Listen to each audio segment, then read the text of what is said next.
আর শুধু বললাম আসসালামু আলাইকুম ওয়া রাহমাতুল্লাহি ওয়া বারাকাতুহু।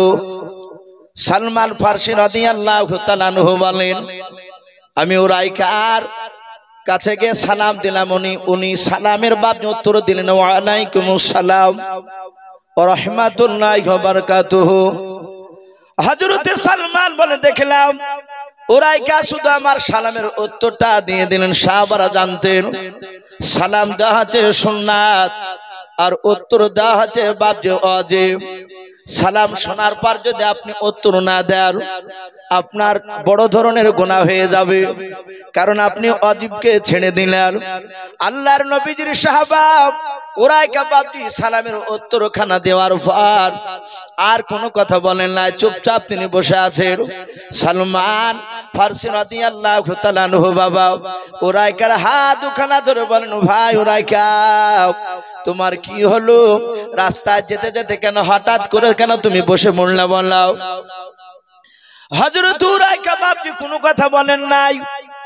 আল্লাহ রাসূলের সাহাবা সালমান ফারসির দিকে বাবা ফেলফাল করে চেয়ে আছেন। আবার সালমান ফারসি রাদিয়াল্লাহু তাআলা আনহু বলেন, ভাই তুমি কেন আমার দিকে চেয়ে আছো? কেন কথা বলো নাই? বলো রে ভাই, তোমার কি পেটে ব্যথা হলো নাকি বলো? হযরত সালমান ফারসি রাদিয়াল্লাহু তাআলা আনহু বাবজি কয়েকবার বাবজি কথা বললেন। সালমানের কথায় বাবজি উরাইকা উত্তর দিলেন লাও। সালমান ফারসি রাদিয়াল্লাহু তাআলা আনহু সোজা বাবা উরাইকাকে রেখে দিয়ে সোজা মসজিদে নববীর দিকে দৌড়ে চলে গেলেন। আল্লাহর নবী জনাবে মুহাম্মদ রাসূলুল্লাহ সাল্লাল্লাহু তাআলা আলাইহি ওয়াসাল্লাম দরদে নবীর কাছে গিয়ে সালাম দিলেন, আসসালামু আলাইকা ইয়া রাসূলুল্লাহ ইয়া হাবিবাল্লাহ। আল্লাহর নবীজি সালামের উত্তর দেওয়ার পর বলেন, সালমান ওগো সালমান ফারসি কেন তুমি আমার কাছে দৌড়ে এসলে বললাও? হযরত সালমান বলেন, নবী আপনার দরবারে আমি আর আরেকজন সাহাবা উরাইকা আসতেছিলাম। নবী গো প্রায় 50 থেকে 60 হাত দূরে ছিলাম। নবী আপনার দরবারে তখন আসতে পেরেছিলাম না, আমি পেছনে ছিলাম, আমার সামনে উরাইকা ছিল। ও নবীজি উরাইকাকে দেখলাম রাস্তায় যেতে যেতে হঠাৎ করে তিনি বসে পড়লেন। ওগো আল্লাহ দরুদ নবী আমি উরাইকার কাছে গিয়ে সালাম দিলাম। আমি কয়েকবার বললাম, ভাই তোমার কি হয়েছে বলো? নবী আমি লক্ষ্য করে দেখলাম উরাইকা শুধু সালামের উত্তর দিয়ে আর কোনো কথা বলেন নাই। ও নবী এখনো বসে আছে উরাইকা রাস্তায়। ওগো আল্লাহর নবী আপনার অনেকগুলো সাহাবা রয়েছে মসজিদে নববীর ভেতরে, যে কোনো একজন সাহাবার মারফতে আপনি উরাইকাকে ডেকে নিয়ে আসুন। আল্লাহর নবী জনাবে মুহাম্মদ রাসূলুল্লাহ সাল্লাল্লাহু তাআলা আলাইহি ওয়াসাল্লাম বিশ্ব দরদি নবী বললেন, ওগো আমার উরাইকা আমি কাউকে বলবো না, আমি তোমাকে বলবো। এই সালমান ফারসি আমি উরাইকাকে ডাকতে কাউকে বলবো না, শুধু তোমাকে। যা তুমি কি হযরত উরাইকাকে গিয়ে বলে গা রাসূলুল্লাহ ডাক নিয়েছে। বলে হুজুর আমি কয়েকবার কথা বললাম, কোনো কথা বলে নাই। নবী বলেন, সাহাবাব একবার গিয়ে বলবা তোমার বিশ্ব নবীজি ডাক দিয়েছে, দেখবা উরাইকার বসে থাকতে পারবে না। আল্লাহর নবীর সাহাবা সালমান ফারসি রাদিয়াল্লাহু তাআলা আনহু বাবজি দৌড়ে চলে গেলেন। দৌড়ে যাওয়ার পর হযরত উরাইকাকে বাবজি দ্বিতীয়বার সালাম দেওয়ার পর উরাইকার হাত ওখানে জড়িয়ে ধরে বলেন, ওরে ভাই উরাইকা শুনে নাও, আমি তোমাকে ব্যক্তিগত ডাকতে আসি নাই রে ভাই, সারা পৃথিবীর দরদ নবী জনাবে মুহাম্মদ রাসূলুল্লাহ সাল্লাল্লাহু তাআলা আলাইহি ওয়াসাল্লাম তোমাকে ডাক নিয়েছে ভাই। হযরত সালমান বলে, যখনই নবীজির নাম করলাম আর উরাইকা বসে থাকলো না, চট করে উরাইকা দাঁড়িয়ে গেল। দাঁড়িয়ে যাওয়ার পর বলেন, ভাই সালমান নবী আমার মসজিদে নববীতে আছে না বাড়িতে আছে? বলে মসজিদে নববীতে বসাও। সালমান বলে, দেখলাম উরাইকা আগে আগে দৌড়ে যায়। আমি উরাইকার পেছন পেছন দৌড়ে চলে যাওয়ার পর দেখলাম আল্লাহর নবীজির কাছে উরাইকা গিয়ে সালাম দিলেন। আল্লাহর নবী বলেন, উরাইকা তুমি মসজিদে আস্তে আস্তে কেন তুমি রাস্তায় বসে গিয়েছিলে বলো? এই উরাইকা, তুমি আমার দরবারে আসার সময় কেন মসজিদে তুমি দাঁড়িয়ে গিয়েছিলে? একটু তাড়াতাড়ি বলো। উরাইকা আস্তে করে বলছেন, হুজুর কিছু হয় নাই।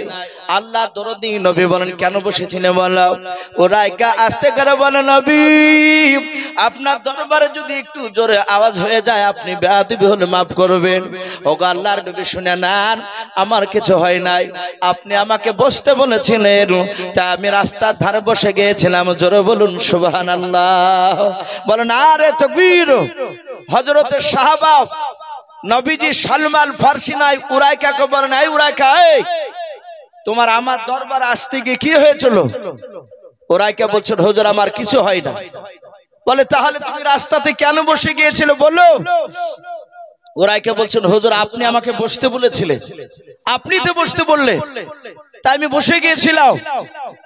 আল্লাহ রাসূল বললেন, আমি তো জানি না, আমি তো জানতাম না যে তুমি আমার দরবারে আসছিলে, তুমি রাস্তায় ছিলে।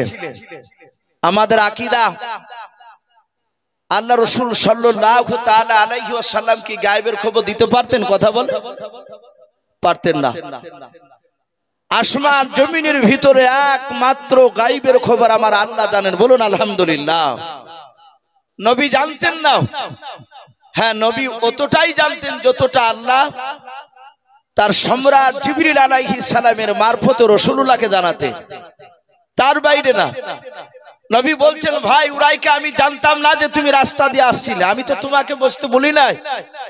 বলে হুজুর আপনি যে বললেন সাহাবা বসো, আল্লাহ রাসূল বলেন কথা সত্য, আমি সাহাবাকে বলেছিলাম, কিন্তু তুমি সাহাবা, তোমাকে নয়। মসজিদে নয় বাপজি, জালসায় দেখবেন অনেক সময় মানুষ উঠা বসা করে। অনেক বক্তারা আমরা সময় তো বলি, এই ভাই উঠছেন কেন, বসেন, বলে না অনেকে। আল্লাহ রাসূলের সাহাবার মধ্যে থেকে একজন সাহাবা একটু দাঁড়িয়েছিলেন ওই মসজিদে নববীতে, আর আল্লাহর নবী বলেন, এই সাহাবা বসো। নবী মসজিদের ভিতরকার সাহাবাকে বসতে বলেছে, আর রাসূলের গলার আওয়াজ ওই 50 থেকে 60 হাত দূরে উরাইকা ছিলেন, ওনার কর্ণ কোহরে গিয়ে বাপজি পৌঁছে গিয়েছে কানে, আর সাদা হাতে উনি ওই জায়গায় বসে গিয়েছিলেন। বলুন সুবহানাল্লাহ। একটু বাপজি রাত্রিবেলায় বিছানায় গিয়ে শোবার সময় বালিশে মাথা দিয়ে একটু কথাটা সমীক্ষা করবেন, চিন্তা করবেন যে রাসূলের সাহাবা উরাইকারা তাহলে কতটা নবীকে মানতে, রাসূলের সাহাবারা কতটা রাসূলের কথাকে মানতে। যারা নবীর সুন্নাতের কথার উপর আমল করেছিলেন ভাই, তারাই কামিয়াব হয়েছে, তারাই জান্নাতি সাহাবা। আল্লাহ রাসূল সাল্লাল্লাহু তাআলা আলাইহি ওয়াসাল্লামের সাহাবার নামের পরে রাদিয়াল্লাহু তাআলা আনহু বলে না? ওয়া নবী হুরায়রা তা ক্বালা নবী সাল্লাল্লাহু তাআলা আলাইহি ওয়াসাল্লাম আবু বকর সিদ্দিক রাদিয়াল্লাহু তাআলা আনহু, এই যে রাদিয়াল্লাহু তাআলা আনহু, এটা আপনি আমি মরে গেলে বলা যাবে? বলা যাবে না। সাহাবাদের শানে বাপ যেটা বলা হয়, তাদের নামের শেষে তারা এত নবীর সুন্নাতকে মানতে, তাই সাহাবাদের নামটা বাপজি রাদিয়াল্লাহু তাআলা আনহু। ওখানে আরো কিছু লোক ছিল মক্কা নগরে মদিনাতে, যারা রাসূলকে মানে নাই, তারা কাফের ছিল। এখনো তাই, এখনো বাপজি যারা রাসূলের সুন্নাতের উপর আমল করবে না তারা বেঈমান। নবীর কথাকে যারা মানবে না তারা এখনো কাফির হবে, যদি রাসূলের কথার উপর যদি ঈমান আনতে পারে। ভাই আমি আপনাদেরকে অনুরোধ করব, সারা রাত শোনার নামটা ঈমান নয়, অল্প শুনুন আর আমল করি বেশি। আমরা আমল যদি না করি বাপজি, মৃত্যুর পর যে কত ভয়ঙ্কর, শুধু মৃত্যু হতে দেরি, কবরে গেলি বাপজি বুঝতে পারা যাবে। ওলামারা হাদিসের কথাগুলো তারা বলতো, সত্যি সত্য তখন আমরা মানতাম না। রাসূলকে শুধু মৌখিক, শুধু নবীকে ভালোবাসি এতটুকু শুধু লোকের সামনে যদি বলে বেড়ান, চায়ের দোকানে বলেন, কোন জায়গা থেকে বলছেন আমি নবীকে ভালোবাসি, এই মুখে বললে বাপজি এটা ভালোবাসার প্রমাণ হয় না। যতক্ষণ পর্যন্ত আপনার রাসূলের সুন্নাতের উপর প্রতিটা আমল না হবে, স্বামী মাওলানা ইউসুফি হই না কেন, আর মুফতি সাহেবই হন না কেন, আর আপনি হন না কেন, কিয়ামতের ময়দানে বক্তা মুফতি দেখে জান্নাত দিবেন না আল্লাহ। আল্লাহ রাব্বুল আলামিন জান্নাত দিবেন তাদের আমলখানা দেখে, বলুন আলহামদুলিল্লাহ। আমল যার ভালো, যার অন্তর ভালো, সে যাবে যে বাপজি হাসতে হাসতে জান্নাত। আমি প্রতিটা বাপজি ভাইকে অনুরোধ করব, রাসূলের সুন্নাতকে ভালোবাসতে শিখি আমরা। আল্লাহ রসুলের সাহাবা নয়, আমরা জানি যে রসুলুল্লাহর আব্বারা টোটাল ভাই ছিল বাপজি কজন, একটু জোরে বলেন তো। নবীর আব্বারা ভাই কটা ছিল শোনেন নাই? 10টা। কটা বললাম? নবীজির আপন আব্বা আব্দুল্লাহরা তার ভাই ছিল 10টা। তার মধ্যে থেকে একটা রসুলের চাচা ছিল, তার নাম ছিল আবু তালিব। এই আবু তালিব লোকটা জান্নাতি না জাহান্নামী ভাই? একটু জোরে বলেন তো।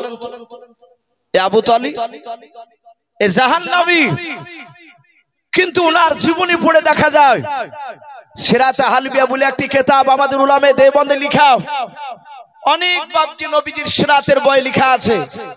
আবু তালিব বিশ্ব নবীকে কেমন ভালোবাসতে। সম্মানিত ভাইরা আমার, বাবা জীবনেরা, আল্লাহ রসুলের চাচা আবু তালিব জাহান্নামী হয়েছিলেন, কিন্তু রসুলুল্লাহকে তিনি ভালোবাসা কম করেছিলেন না, নবীকে ভালোবাসতে। কিতাবে লিখেছে আল্লাহ রাসূল সাল্লাল্লাহু তাআলা আলাইহি ওয়াসাল্লাম যখন প্রথম জামানায় কলমার দাওয়াত দিতে লাগলে, আল্লাহ রাসূলের কথা সবাই মানেনি। আবু জেহেল, উতবা, সাইবা, আবু সুফিয়ান, আবু লাহাব, এরা নবীজির শুরু জামানায় তারা একেবারে রাসূলের বিরোধিতা শুরু করেছিল। এবং আবু জেহেল মৃত্যু পর্যন্ত নবীজির বিরোধিতা করে গিয়েছে। আবু লাহাব, উতবা, সাইবা এরা কিতাবে লিখেছে আল্লাহ রাসূল বাপজি নবুয়ত প্রাপ্ত হওয়ার পরে একেবারে 14 দিনকার দিন, ভাই একটু কান লাগাবে, নবীজি কলেমার দাওয়াত দিতে লাগলেন। 14 দিন ধরে দেওয়া হয়েছে। 14 দিনকার দিন মক্কার চৌরাস্তার মোড়ে আল্লাহ রাসূল সাল্লাল্লাহু আলাইহি ওয়াসাল্লাম তিনি 10-12টা লোককে কলেমার কথা শোনাচ্ছেন, জান্নাত জাহান্নামের কথা শোনাচ্ছেন। তারা কিন্তু খুব প্রভাবশালী ব্যক্তি ছিল না, ওই 10-12 জন, তারা গরিব শ্রেণীর মানুষ। আল্লাহ রাসূল তাদেরকে আলোচনা করছিলেন, নবীজির মিষ্টি বয়ান তারা মন দিয়ে শুনছিল। হঠাৎ করে দেখছে বেঈমান Abu Jahl, Utba, Shaiba, Utba, Utaiba, এই সব জানোয়াররা, কুখ্যাত বাপজি কাফের, মক্কার সেই সময় তাবুর নেতা, এরা দল বেঁধে যে দেখছে সে মুহাম্মদ সাল্লাল্লাহু আলাইহি ওয়াসাল্লাম, এই তো জান্নাত জাহান্নামের কথা শোনাচ্ছে, আমাদের বাপ দাদা ধর্মের বিরুদ্ধে কথা বলছে। আবু জেহেল যাওয়ার পরই অমনি ডাক দিয়ে বলে, এই ভাতিজা, এই। আল্লাহ রাসূল এভাবে তাকে বললেন, চাচা কি হলো? আবু জেহেল চোখ দুটো লাল করে মোটা মোটা করে সবাই মিলে রুখে গিয়ে আবু জেহেল বিশ্ব নবীর এইভাবে কলার খানাকে বাপজি ধরলো, যাবা কলারটা ধরে ডাক দিয়ে বলে, এই আব্দুল্লাহর সন্তান, তোকে এতদিন আলাবিল বলতাম, সত্যবাদী বলতাম, ভালো বলতাম, শোন আজ 14 দিন থেকে তুই নতুন দিনের দাওয়াত দিছিস, আমাদের বাপ দাদা ধর্মের বিরুদ্ধে কথা বলছিস। শোন, আজ তোকে সাবধান করে দিচ্ছে, আগামী কাল থেকে যেন কলমার দাওয়াত আর দিবি না। আল্লাহ রাসূল সাল্লাল্লাহু তাআলা আলাইহি ওয়াসাল্লামের শুধু কলারটা বাপজি ধরলো তা নয়, আল্লাহ রাসূলের গলায় এইভাবে আবু জেহেল হাতখানা ধরলো, গলায় হাত দিয়ে ধাক্কা দিয়ে বাপজি আপনার ফেলে দিল রাসূলকে। আহারে, যে রাসূল দুনিয়ার বুকে বাপজি রাস্তা দিয়ে, যে রাস্তাটা দিয়ে একবার হাঁটতে, শামাইলে তিরমিজি শরীফে এসেছে, নবী আমার একবার যে রাস্তা দিয়ে হাঁটতে, ওই রাস্তায় 14 দিন ধরে না হাঁটলে ওই রাস্তাতে নবুয়ত খুশবু পাওয়া যেত, বলুন সুবহানাল্লাহ। শুধু তাই নয়, নবী আমার যতবার দুনিয়াতে হাসতেন, আল্লাহ রাব্বুল আলামিন নবীজির সম্মানার্থে জান্নাতের মর্যাদা ততবারই বৃদ্ধি করতেন, বলুন সুবহানাল্লাহ। এত দামি নবী, আর সেই নবীকে বেঈমান আবু জেহেল গলায় ধাক্কা দিয়ে বাপজি এমন করে জোরে দিল, রাসূল হুড়মুড় করে পড়ে গেল। নবী পড়ে গিয়ে বলেন, চাচা আমি তো অন্যায় করি নাই, আমি এদেরকে জাহান্নামে যাবে, এদেরকে জাহান্নাম থেকে কি করে জান্নাতে যাবে সেই রাস্তা বলতে এসেছি, আর আপনি আমাকে গলায় ধাক্কা দিয়ে ফেলে দিলেন। আবু জেহেল সবাই চিৎকার করে বলে, এই আর দ্বিতীয়বার আওয়াজ করলে তোকে এর চেয়ে বেশি আঘাত দেওয়া হবে, যা এক্ষুনি চলে যাও, আগামী কাল থেকে যেন কলমার দাওয়াত দিবি না। রসুলকে ধাক্কা দিয়ে বাপজি বের করে দিল। কেতাবে লিখেছে ওই সময় রসুলের আপন চাচা আবু তালিব। এই আবু তালিব কুরাইশ বংশের মক্কা নগরে উনিও একজন বড় মাপের নেতা, উনিও বড় নেতা, আবু জেহেলদের মতো তাবর নেতা। আবু তালিব যাচ্ছেন তো দেখছেন সেই ওই নেতারা। আবু তালিব গিয়ে বলছেন, ভাই কি ব্যাপার? উতবা, সাইবা, আবু সুফিয়ান, আবু লাহাব, এই আবু জাহাল, কি ব্যাপার? সব নেতাগুলো এখানে। আমরা দু চারটা দেখেন পার্টির এক জায়গায় নেতা থাকলে আমরা বলি, ভাই কি ব্যাপার? সব নেতা গেলে এখানে এক জায়গায় বলে একটা কাজে এসেছিলাম, চা খাচ্ছে। আবু জেহেলের পাশ থেকে উতবা বলল, আমরা এখানে ঘুরতে এসেছিলাম। আবু জেহেলের মনটা চরম ভারী। রসুলের চাচা আবু তালিব বলল, ভাতিজা নয়, এই ভাই, এই আবু জেহেল, তোমার মনটা ভারী কেন? আবু জেহেল মুখটা ভারী করে বলল, শুধু তোমার ভাতিজার জন্য বেঁচে গেল, এই কথা বলেছে। আবু তালিব বলল, ভাতিজা মানে কোন ভাতিজা? বলে, আবু তালিব, তুমি এখানে কলা করছো, তুমি জানো না তোমার ভাতিজা মুহাম্মদ সাল্লাল্লাহু আলাইহি ওয়াসাল্লাম আব্দুল্লাহর ছেলে আজ 14 দিন থেকে আমাদের বাপ দাদার বিরুদ্ধে কথা বলছে। এই মক্কা নগরে এসেছিল এখানে, ওকে গলায় ধাক্কা দিয়ে বের করে দিয়েছে শুধু তোমার ভাতিজার জন্য, নালে ওখানে মারতে মারতে শেষ করে দিতাম এই জায়গায়। আবু তালিবকে বলল, তোমার ভাতিজাকে আজ রাতে গিয়ে বারণ করে দিও, যদি আগামী কাল থেকে কলমার দাওয়াত না দেওয়া বন্ধ করে, আমাদের বাপ দাদা ধর্মের বিরুদ্ধে কথা যদি বলে, তাহলে আমরা তোমার ভাতিজাকে মারতে বাধ্য হব, এ জাহাতে মারবো বলেছে। আর আবু তালিবের চোখ যে অমনি বাপজি পানি ঝরতে লাগলো, পানি চলে আসলো। আমার বিশ্ব নবীজির চাচা আবু তালিব বলল, ভাই কিছু মনে করো না, আমি আব্দুল্লাহকে দেখেছি, আমরা ব্যবসা করতে গিয়ে আমার আব্দুল্লাহর ছেলে মুহাম্মদ সাল্লাল্লাহু আলাইহি ওয়াসাল্লাম যখন তার মার পেটে 6 মাসের বাচ্চা ছিল, সিরিয়ায় ব্যবসা করতে গিয়ে মারা গিয়েছে। হে আবু জেহেল, শুনে নাও, 6 বছর বয়সে সে মুহাম্মদ সাল্লাল্লাহু আলাইহি ওয়াসাল্লাম মা হারিয়ে ফেলেছে, বাপের আদর পায়নি। 8 বছর বয়সে আমার আব্বা জান আব্দুল মুত্তালিব মুহাম্মদ সাল্লাল্লাহু আলাইহি ওয়াসাল্লামের আপন দাদা, তিনি ইন্তেকাল করেছেন। তারপর থেকে না 8 বছর থেকে নিয়ে পর্যন্ত আমার কথা মোতাবেক চলে, আমাকে খুব ভালোবাসে, আমিও তাকে ভালোবাসি। আমি আজকে রাত্রিবেলায় গিয়ে বারণ করব, আশা করি আগামী কাল থেকে আমার বাপ দাদা ধর্মের বিরুদ্ধে কথা বলবে না। ভাই আবু জেহেল, আমার উপরও তো রাগ করো না, আমি তো মুহাম্মদ সাল্লাল্লাহু আলাইহি ওয়াসাল্লামের কথাকে মানি না, ও আমার ভাতিজা হতে পারে, কিন্তু ও যে আমাকে শ্রদ্ধা করে, আমাকে যা ভক্তি করে, আশা করি রাত্রিবেলা বারণ করলে সে আর ওই কথা মনে হয় যে আর বলবে না। আবু জেহেল বলল, ভাই যদি তোমার কথা মেনে নাই, তাহলে তোমার ভাতিজাকে 3টা পুরস্কার দেওয়া হবে। বলে, কি কি পুরস্কার? বলে, 1 নাম্বার পুরস্কার দেওয়া হবে, গোটা আরবের মধ্যে সবচেয়ে উচ্চ সম্মানের অধিকার করা হবে তাকে। 2 নাম্বার 200টা উট দেওয়া হবে।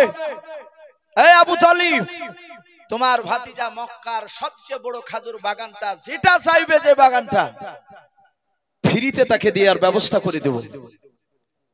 এই 3টে জিনিস পেলে তোমার ভাতিজার আর কিছু দরকার আছে? বলে, না, এটাই যথেষ্ট, আর অভাব আসবে না আর জীবনে। আবু তালিব চলে গেল। আল্লাহ রাসূল ওইদিকে কলমার দাওয়াত দিয়ে নবীজি বাড়ি এসেছে।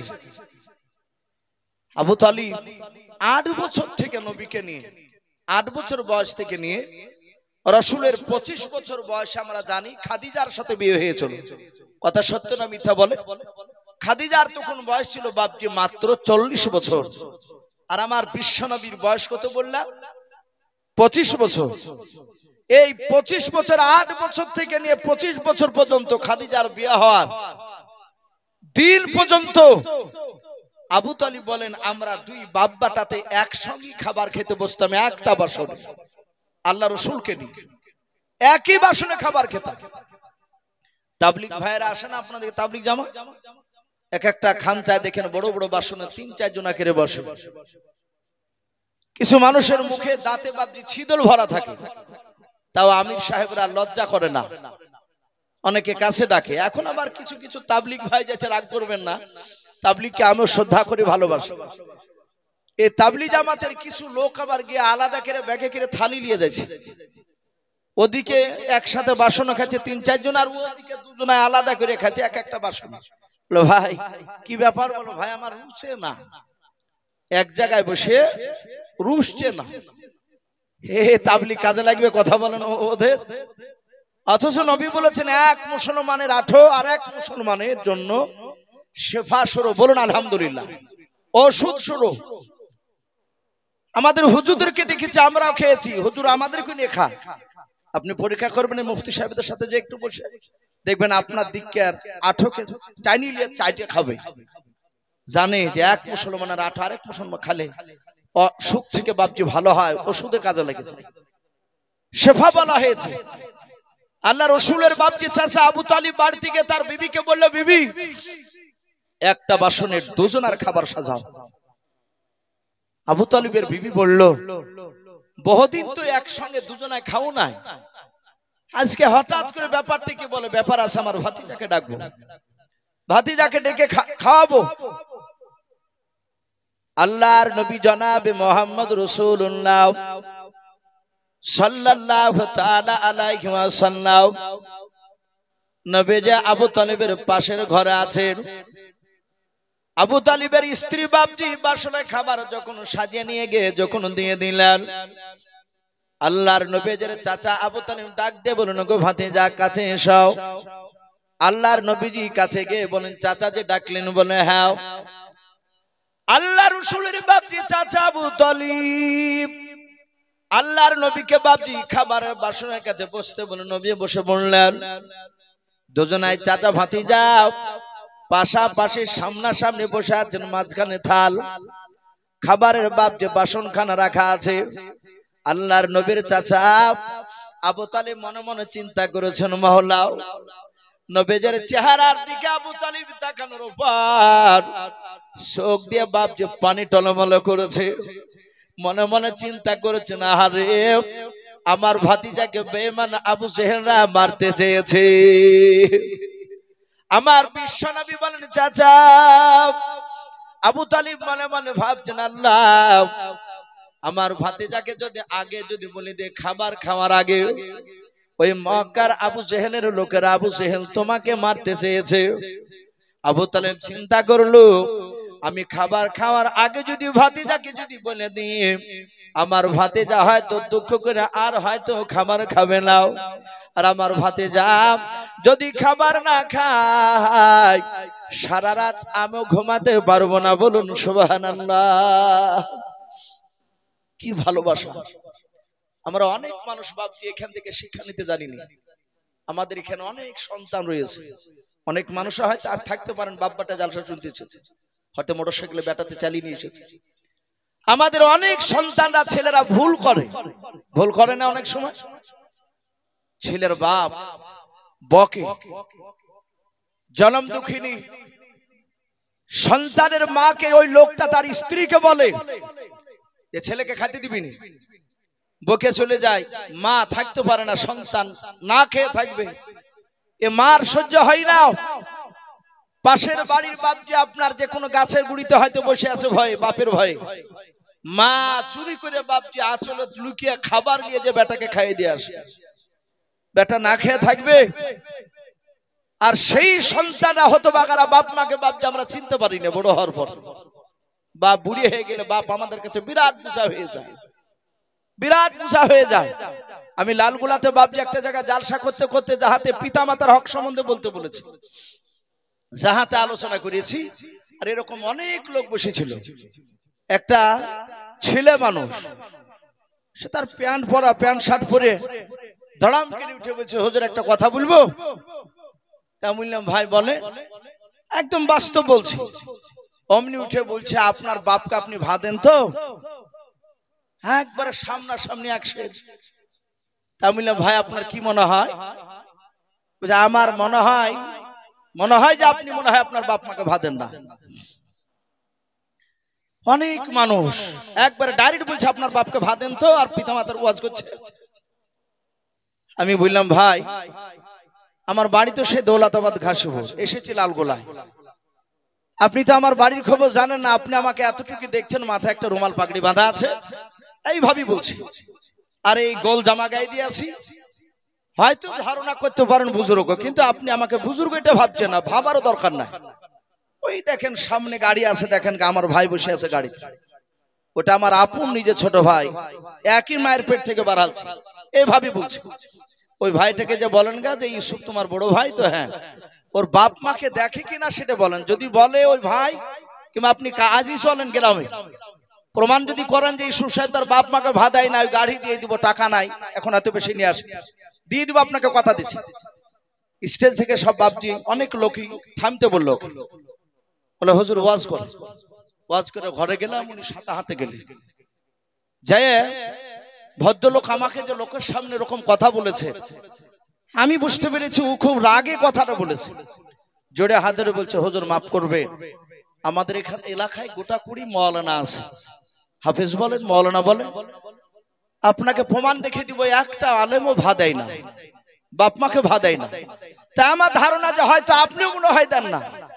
ভাবছে না ভাই, খারাপ ভাববেন না, পৃথিবীতে এখনো হক্কানি আলেম আছে, এখনো বহু আলেম আছে। আমি হয়তো সেই জায়গায় পৌঁছাতে পারিনি, কিন্তু আমিও দেখেছি অনেক আলেমকে তার মার সেবা করতে, হ্যাঁ, কিন্তু বেশিরভাগ মা সেবা করছে না, এটা বাস্তব, অনেক জায়গায় দেখতে পাওয়া যাচ্ছে। আমার বিশ্ব নবী দরদি নবী বাপ মার মর্যাদার এত কথা বলেছে, আমরা কপালে ঘটা যদি ফেলে দিই, আপনি 1 লাখ কেন 10 লাখ টাকা দান করেও মা বাপকে যদি আঘাত দেন, কোনো কাজে লাগবে না, এটা কোনো কাজে লাগবে না, কিন্তু লাগার আগে আপনার বাপ মার খিদমত করা লাগবে। আমি বলছিলাম সেই আবু তালিব, তার সামনে বাপ যে আপনার দাঁড়িয়ে আছে, তার ভাতিজা বসা, চিন্তা করছে না আগে খাওয়ার আগে বলবো না, খেলে। এই জন্য বাপজি অনেক সন্তানকে খেতে দিয়ে অনেক বাপ মারা থালা কাড়িলে, এটা ঠিক নয়। তারা খেয়ে নেক, আপনার রাগ হয়েছে, ছেলে খাবার খেয়ে নেওয়ার পরে আপনি তাকে একটু বুঝিয়ে বলুন। আর রাগের মাথায় আপনি গিয়ে বাসনটা কেড়ে নিলেন, ছেলে খাচ্ছিল 2-3 বার মুখে দিয়েছে, সবচেয়ে মারাত্মক অন্যায়। খাবার খেতে খেতে খাবার যদি টেনে নেন, এর ওপর দিয়ে মনে হয় যা দুঃখ পৃথিবীতে নাই। সন্তান অনেকে বাপকে রাগ করে গিয়ে গাছে দড়ি দিয়ে বাপকে ঝুলে, বাপ আমার খাবারটা কেড়ে নিল। আল্লাহ রাসূল সাল্লাল্লাহু আলাইহি ওয়াসাল্লামের চাচা চিন্তা করছে আমি আগে বলবো না, শুধু বললে ভাতিজাও খাবারটা তুমি আগে খাও। আল্লাহ দরদি নবী জনাবে মুহাম্মদ রাসূলুল্লাহ সাল্লাল্লাহু তাআলা আলাইহি ওয়াসাল্লাম নবী আমার হাত ওখানা বাপ যে জোর করে বলেন, চাচা ওই 8 বছর থেকে নিয়ে চাচা শুনে নেন, খাদিজার সাথে বিয়ে করে সেই দিন পর্যন্ত সকাল পর্যন্ত চাচা একসঙ্গে খাবার খেতাও। চাচা গো, আপনি আগে খাবার খেতেন, তারপর আপনার ভাতিজা আমি খাবার খেতাম, বলুন সুবহানাল্লাহ। ওগো চাচা, আপনি যদি আগে খাবার না খান, আপনার ভাতিজা আমিও খাবার খাবো না। যাহাতে রাসূল এই কথা বাপজি বলেছেন, আবু তালিব বাপজি আর ধৈর্যের বাঁধ বাপজি ধরে রাখতে পারলেন না, তুমি ধৈর্যের বাঁধ ভেঙে দিও, আল্লাহর নবীকে বাপজি বুকের সাথে জড়িয়ে ধরাও, নবীর কপালে চুমা দিও, কাদার বলেন বাবা তুমি এত ভালোবাসো আমাকে? বলে হ্যাঁ চাচাও, আমার আব্বা জানকে আমি নিজ চোখে দেখতে পাই না, আব্বা বলে ডাকতে পাইনি রে চাচাও। ও চাচা, আমি আপনাকে কোন সময় আব্বা আব্বা করে ডাকতাম, আবার চাচা বলে দেখেছি, চাচা আপনাকে বাপের চেয়ে বেশি ভালোবাসি। চাচা গো, আপনি আগে খাবার না খেলে আমি খাবার খেতে পারবো না। আবু তালিব বলল, ভাতিজা আর থাকতে পারলাম না। দিনের বেলায় মক্কা নগরে কি আবু জেহেলের সাথে দেখা হয়েছিল তোমার? বলো। আল্লাহর নবী বলুন, চাচা দেখা হয়েছিল। বলে কে কে ছিল? বলে উতবা, সাইবা, ওতাইবা আর আবু সুফিয়ান, আবু জেহেল, এরা সবাই ছিল। আল্লাহ রাসূল বলেন, চাচা আমি এমন কোন অন্যায় কথা বলি নাই, ও চাচা, মৃত্যুর পর কঠিন জাহান্নামের ঠিকানা আছে, জাহান্নামের জায়গা আছে। ওই জায়গা মানুষ আগুন সহ্য করতে পারবে না। ওগো চাচা, আমি তাই গোটা 10 লোককে আমি তাদেরকে শোনাছিলাম কথাগুলো। আর ওই সময় চাচা, আবু জেহেল কোথা থেকে দৌড়ে এসে তারা তাদের বাহুতে বল ছিল, তারা দল সংখ্যায় অনেকগুলো ছিল। তাই চাচা, আমার গলায় ধাক্কা দিয়ে তারা এমন করে ধাক্কা দিয়ে ফেলে দিল চাচা, এই দেখেন পড়ে গিয়ে আমার কপালটা একটু ভুলে গিয়েছে, লেগেছে। আল্লাহ রাসূলের চাচা আবু তালিব বাবা, আল্লাহ রাসূলের বাপজি কপাল ফোলা জায়গা, আবু তালিব বাপজি মুখ থেকে থুতু বের করে দিয়াও নবীজের ব্যথা লাগায় জায়গায় একটু বুনিয়ে দিলেন। বলো বাবা, তুমি চলে যাওয়ার পর আমি গিয়েছিলাম, আমার সাথে দেখা হয়েছিল রে বাবা। ওদের ভঙ্গিমা গালা দেখলাম, খুব ভালো লাগে নাই। ওদের চাউনি দেখলাম, চোখগুলো মোটা মোটা হয়েছে রে বাবা। মনে হয় তোমাকে আর বেঁচে রাখবে না, মারবে। ভাতিজা আমাকে বারণ করে দিয়েছে বলতে, আমি তোমার হাত ওখানে ধরে বলি বাবা, আগামী কাল থেকে যেন আর কলমার দাওয়াত তুমি দিবা না। শুনে না, আমাদের বাপ দাদা ধর্মের বিরুদ্ধে কথা বলবা না। আল্লাহর নবী জনাবি মুহাম্মদ রাসূলুল্লাহ সাল্লাল্লাহু তাআলা আলাইহি ওয়াসাল্লাম বলে, চাচা আর কিছু বলেছে? বলে হ্যাঁ বাবা। বলে কি বলেছে চাচা বলুন। বলে ভাতিজা শুনে নাও, যদি তুমি কলেমার দাওয়াত দেওয়া বন্ধ করে দাও তাহলে তোমাকে 3টে পুরস্কার দিবে। বলে কি চাচা? বলে প্রথম নাম্বার, গোটা মক্কা নাই গোটা আরবের মধ্যে সবচেয়ে তোমাকে সম্মান 1 নম্বর করা হবে। 2 নাম্বার, দুটো হিষ্টপিষ্ট নাই, হিষ্টপিষ্ট একটা নাই দুটো নাই, তোমাকে 200টা উড়দান করা হবে।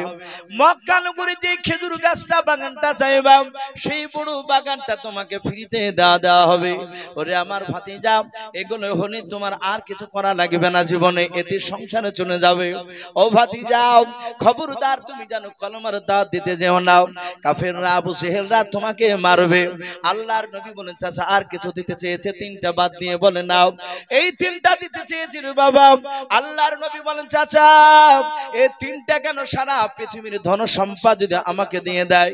ওগো চাচা শুধু তাই নয়, আসমান থেকে চাঁদ পেড়ে নিয়ে এসে যদি আমার বাম হাতে দিয়ে দেয়, আসমান থেকে সূর্য নিয়ে এসে যদি ডান হাতে দিয়ে দেয়, চাচা খোদার কসম করে বলে শুনে নেন, ওগো চাচা আমি কলেমার দাওয়াত দেওয়া বন্ধ করব না। জোরে বলুন সুবহানাল্লাহ।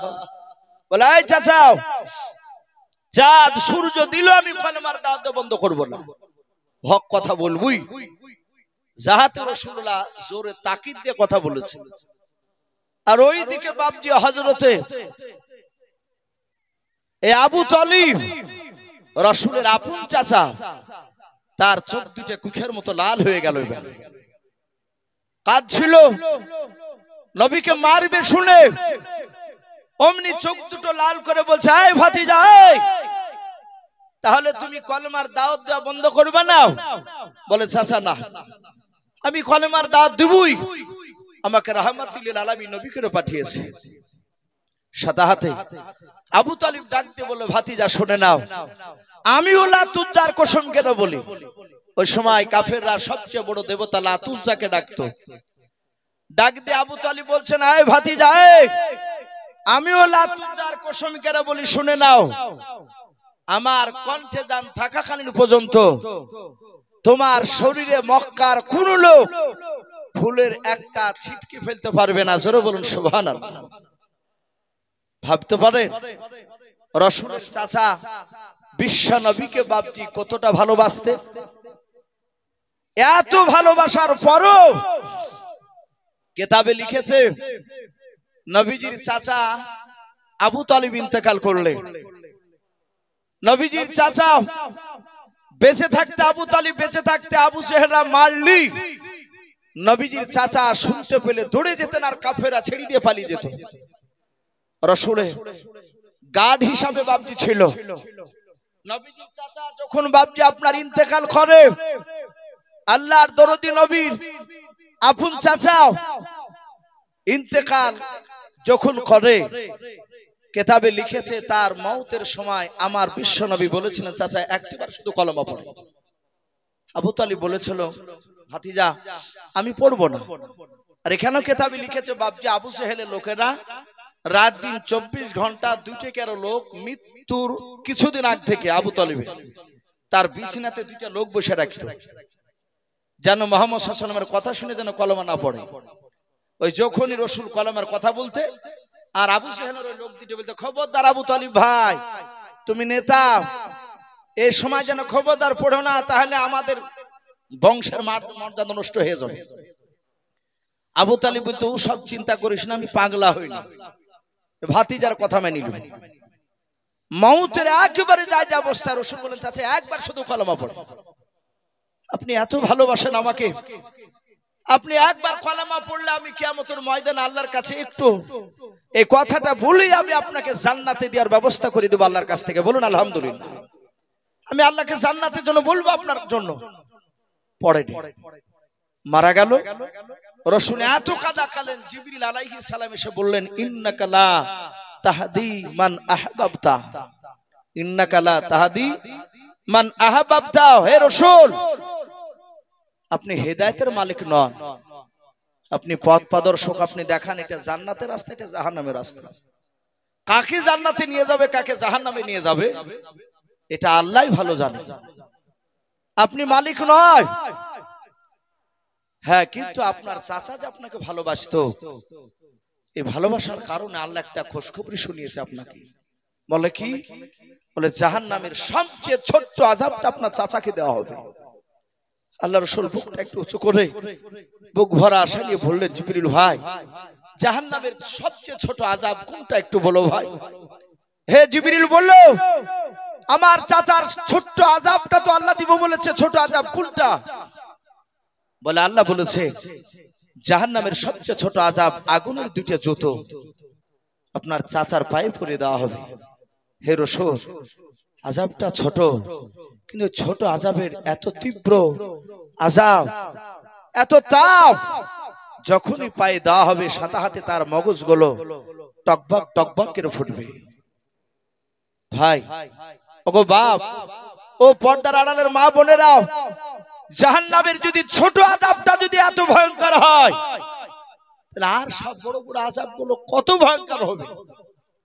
সম্মানিত ভাইরা আমার, বাবা জীবনেরাও, তা আমি আপনাদেরকে অনুরোধ করব, আপনাদের সকলকে একটু অনুরোধ করব, ভাই, আল্লাহ রাসূলের সুন্নাতের উপর একটু আমল করি, একটু সুন্নাতের উপর আমল করি।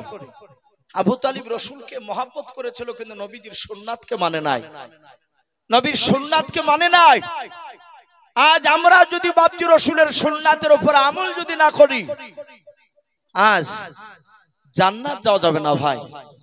অনেক কথা আসছে চোখের সামনে বাপজি বলার, অনেকে হয়তো রাগ করবে। আজ নামাজ পড়ছে বাপজি, আমাদের সুন্নাতি পোশাক আমাদের নাই।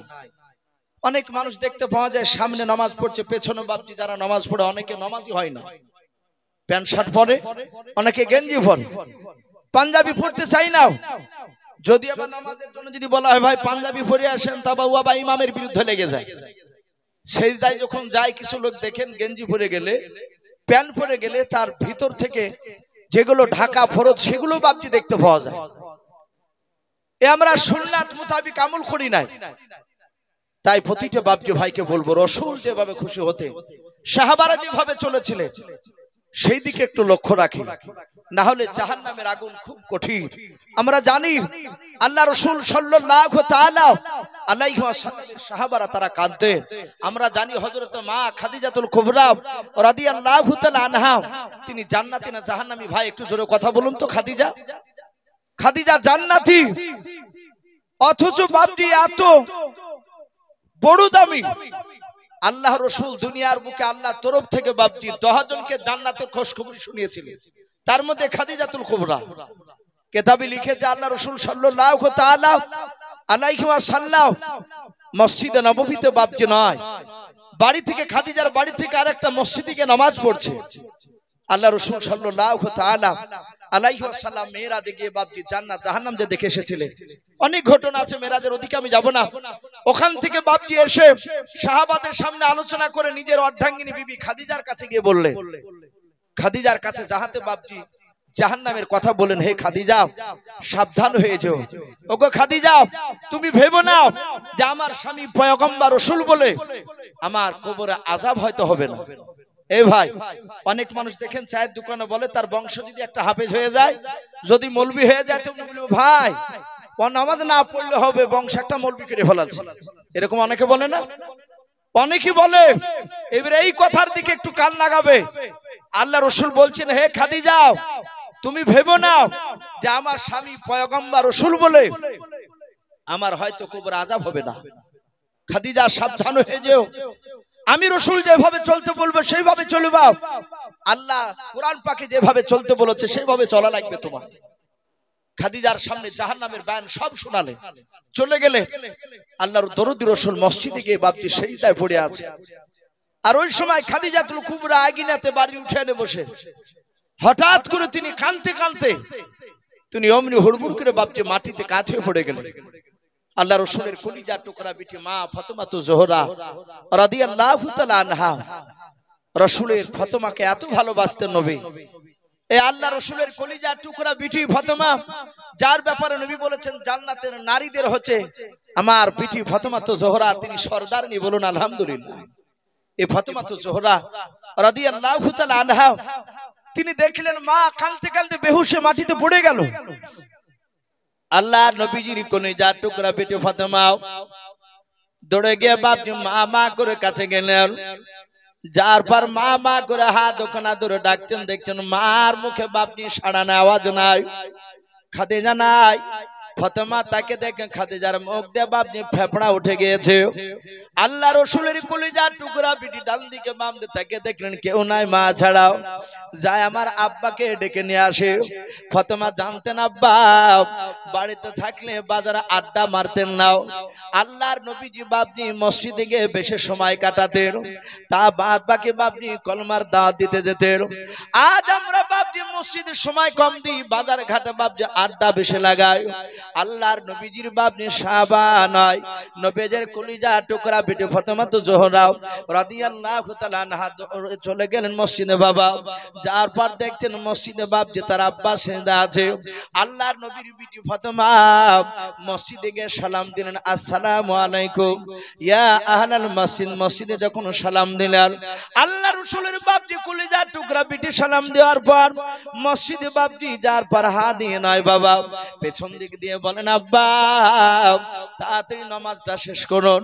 নবীজির কানে আওয়াজ গিয়েছেন ফাতেমাতুজ জোহরা রাদিয়াল্লাহু তাআলা আনহার কান্নার আওয়াজ। আল্লাহ দরদি নবী কান্না সহ্য করতে পারতেন না। হাদিস শরীফে পাওয়া যায় আল্লাহর নবীর কলিজার টুকরা বেটে মা ফাতেমাতুজ জোহরা রাদিয়াল্লাহু তাআলা আনহা কাজ করতেন বাপজি, বাড়ির কাজ করতে করতে হাতে বাপজি ফোঁসা পড়ে যেত। আল্লাহর নবীর কলিজার টুকরা বেটে ফাতেমা এত গরিব ছিল। আলী রাদিয়াল্লাহু তাআলা আনহু নবীজির জামাই। আলী বলেন, ওগো ফাতেমা আমি গত পরশুদিন তোমার আব্বার সাথে যুদ্ধের ময়দানে গিয়েছিলাম। তোমার আব্বা অনেক বাদী পেয়েছে, অনেক গোলাম পেয়েছে। যাও তোমার আব্বাকে গিয়ে বলো গা একটা গোলাম কিংবা বাদী নিয়ে আসবা, তোমার সংসারে কাজ করবে, এতে তোমার উপকার হবে। আল্লাহর নবী বাপজি কথা শোনার পর নবীর বিটি ফাতেমাতুজ জোহরা রাদিয়াল্লাহু তাআলা আনহা বাপজি চলে গিয়েছিলেন। আল্লাহ রাসূল দূর থেকে দেখলেন ফাতেমাতুজ জোহরা আসছেন। আল্লাহ দরদি নবী বাপজি সাহাবাদের সামনে মজমায় বসেছিলেন। নবী আমার ফাতেমাকে দেখে বাপজি কাছে গিয়ে বলেন, বেটে কেন তুমি আসলে? তোমার জামাইকে দিয়ে খবর দিলে তো আমি পয়গম্বর তোমার বাড়িতে গিয়ে দেখা করে আসব। সেই নবীজির কলিজার টুকরা বিটি ফাতেমাতুজ জোহরা রাদিয়াল্লাহু তাআলা আনহা ডাক দিয়ে বলেন, আব্বা জান তাড়াতাড়ি নামাজ শেষ করুন। আল্লাহ দরদি নবী নামাজ শেষ করলেন। তাকে বলেন, মা রে কেন কান্না করেছো বলো? ফাতেমা ডাক দিয়ে বলেন, আব্বা আমার মা এতক্ষণ মনে হয় আর বেঁচে নাই। দরদি নবী ফাতেমাকে নিয়ে বাড়ি চলে গেলেন। যার পর ঠান্ডা পানি দিয়ে খাদিজার মুখে চেহারায় ছিটা মারলেন। খাদিজার জ্ঞান ফিরলো। আল্লাহর দরদি নবী ডাক দিয়ে বলে, ফাতেমা নাই খাদিজা বলো তোমার কি হয়েছিল, কেন কান্না করতে করতে বেহুশ হয়ে গিয়েছিল বলো। খাদিজা কাদার বলে, নবী আমার এমন কিছু হয় না গো নবী, শুনে না আপনি বলেছেন কবর কোন খুব ভয়ঙ্কর কঠিন জায়গা, যে কবর নাজাত পেয়ে যাবে, সে সব জায়গায় নাজাত পেয়ে যাবে। ও আল্লাহর নবী যে এই যে আপনার জীবদ্দশা আপনি জিন্দা অবস্থায় আমি বিপদে পড়েছি, আপনি দৌড়ে এসে আমার পাশে এসে বসে গিয়েছেন। আপনি আমাকে জিজ্ঞাসা করছেন খাদিজা কি হলো? ও নবীজি আপনার আগে যদি আমার ইন্তেকাল হয়ে যায় বলুন আপনি কি করবেন? বিশ্ব নবী বলুন খাদিজা তোমার যদি আমার আগে ইন্তেকাল হয়ে যায় যেমন ভাবে মানুষদেরকে দাফন করব ওইভাবে তোমাকে দাফন করব। আল্লাহর নবীজির কলিজার টুকরা বিটি নাই মা ফাতেমা জোহরা রাদিয়াল্লাহু তাআলা আনহার জন্ম দক্ষিণে মা খাদিজা নবীর হাত দুখানা ধরে বলে নবী ও নবীজি শুনে নেন আপনার আগে যদি ইন্তেকাল হয়ে যায় নবী আপনার বুকে শুনেছি কবরে নাকি তিনটা প্রশ্ন করা হবে, মান রব্বুকা মান নবিয়ুকা মা দীনুকা। ওগো নবী শুনে নেন ওই তিনটা প্রশ্ন যারা উত্তর দিতে পারবে তাদের কবরটা নাজাত হয়ে যাবে, জাহান্নাম থেকে পরিত্রাণ পেয়ে যাবে, কবরটা জান্নাতের টুকরা হয়ে যাবে। ওগো আল্লাহর নবী শুনে নেন যখন আপনি আমাকে দাফন করে আসবেন ও নবী হয়তো দুজন ফেরেশতা তারা চিনতে পারবে না ইনি খাদিজাতুল কুবরা, ইনি বিশ্ব নবীর অর্ধাঙ্গিনী ভেবে।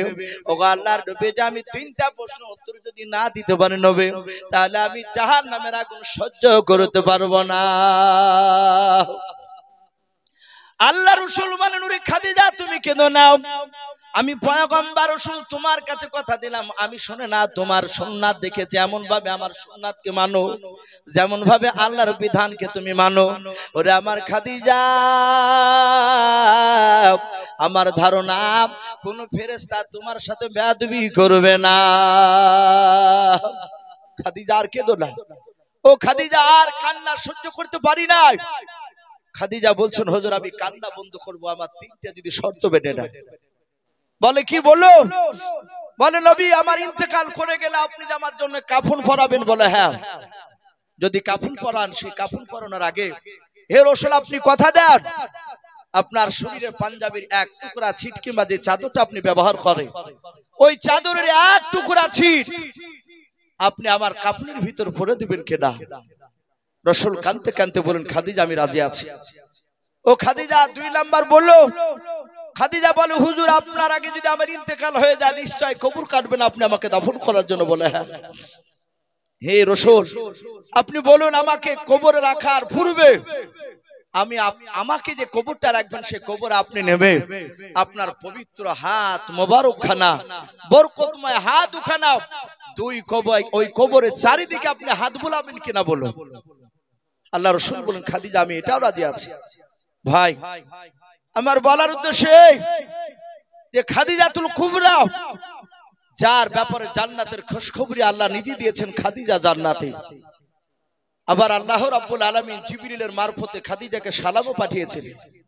এত বড় দামি নারী হওয়ার পরও কবরের আযাব শুনে রাসূলের মুখ থেকে বাপজি তিনি অঝর নয়নে কাঁদতেন, মাঝে মাঝে বেহুশ হয়ে পড়ে যেতেন। আজ আমরা কেউ গ্যারান্টি দিতে পারবো না ভাই, সব আমরা নট গ্যারান্টি বান।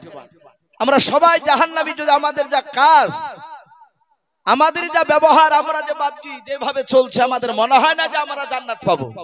আশা আছে কথা বলে আমাদের আমলে বাপজি আল্লাহ যদি একটিবার যদি দেখে শুধু এতটুকু কথা যদি আল্লাহ কিয়ামতের ময়দানে বলে বান্দা বল কি করে এসেছিস, এতটুকু কথা বলে আমার মনে হয় না যে আমরা সেদিন বাপজি জান্নাত দিতে পারবো। তাই ভাই এখানে অনেক বাপজি ভাই রয়েছে আপনারা জানেন মসজিদের উন্নতি কল্পে বাপজি জালসা অনেকে দিয়েছেন কিন্তু মাওলানা এনামুল সাহেব বাপজি আমার বলেছেন এখানে লাস্ট পর্যন্ত এখানকার মানুষ দেয় আর আমি নিজে থেকে বাপজি ঘর থেকে শুনছিলাম 2 কুইন্টাল রড পর্যন্ত 1 লক্ষ টাকা এই যে মানুষ এখানে দিচ্ছে তাহলে নিশ্চয়ই এলাকার মানুষ বাপজি দান দিতে ভালোবাসে, দান করে। তাই আমি প্রতিটা বাপজি ভাইকে বলবো ভাই বেশিক্ষণ কষ্ট দিব না, যেহেতু আপনাদের সামনে আরেকজন প্রধান বক্তা আমার পরই উনি আসবেন, হয়তো আর কিছুক্ষণ পরে চলে আসবে। এখানে অনেক বাপজি ভাই রয়েছেন ভাই, কার আব্বা কার মা কার দাদা দাদি কার নানা নানি অনেকের বাপজি চলে গেছে, কার কলিজার টুকরা বিটি কার কলিজার টুকরা বেটা বাপজি চলে গেছে, দুনিয়ার বুক থেকে চলে গেছে।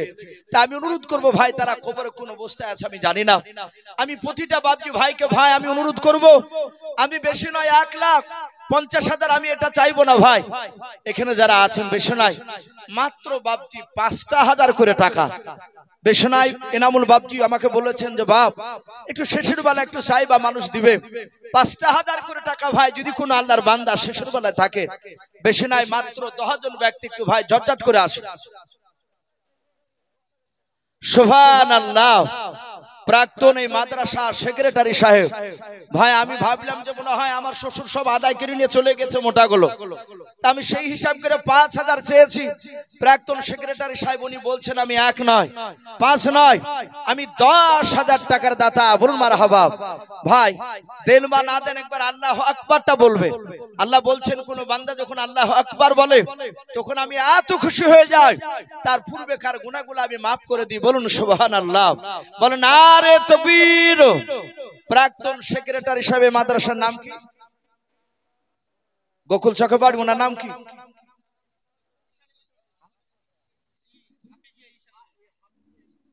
হাফিজা ইশাক আলী মন্ডল। প্রাক্তন যে সেক্রেটারি হাসান আলী মন্ডল, উনি বলছেন আমি 10,000 টাকার দাতা। বলুন মারহাবা। আল্লাহ তার 10,000 টাকার দানকে আল্লাহ কবুল করুন, তার আত্মীয় স্বজন কবর আযাবকে maaf করুন। আয় আল্লাহ তুমি তার ঈমানটা হযরত আবু বকর সিদ্দিক রাদিয়াল্লাহু তাআলা আনহুর মতো বানিয়ে দাও। বলুন আল্লাহুম্মা আমিন।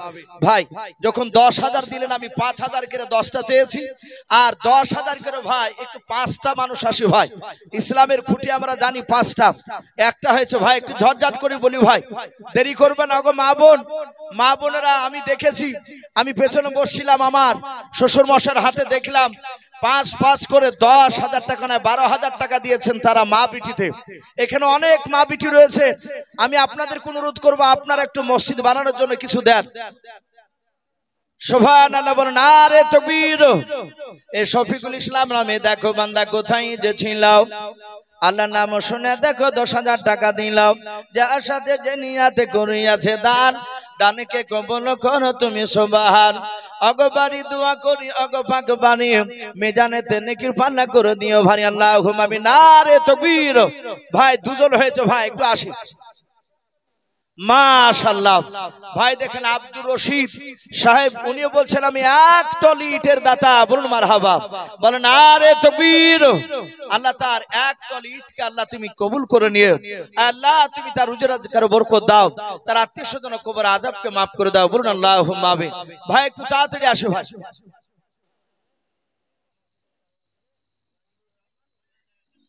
সুবহানাল্লাহ। দেখেন নাজিবুর রহমান, সেই রেজিনগর কাশীপুর, বেলডাঙ্গা রেজিনগর কাশীপুর, উনি বলছেন যে আমি 10,000 টাকা দামের একটা পাল্লা দিবেন মসজিদের। বলুন আলহামদুলিল্লাহ।